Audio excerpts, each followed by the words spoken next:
নমস্কার বন্ধুরা, তোমরা সবাই কেমন আছো? আশা করি সবাই ভালো আছো। আমার চ্যানেলে তোমাদের সবাইকে স্বাগত জানাই। আজকে আমার লাঞ্চের থালিতে কি কি মেনু আছে তারই ভিডিও তোমাদের সাথে শেয়ার করব। আজকে আমার লাঞ্চের থালিতে আছে গরম গরম সাদা ভাত, তার সঙ্গে আছে এক বাটি মুসুরের ডাল, যেটা মোচা দিয়ে বানিয়েছিলাম। ডালের পরে আছে বেগুন পোড়া।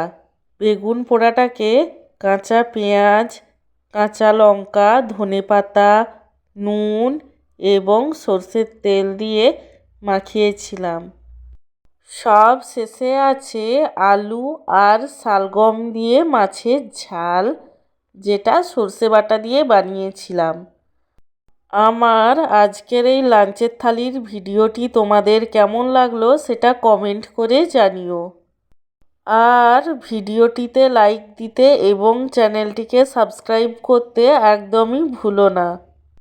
সব শেষে তোমাদের সবাইকে জানাই অসংখ্য ধন্যবাদ ভিডিওটি দেখার জন্য।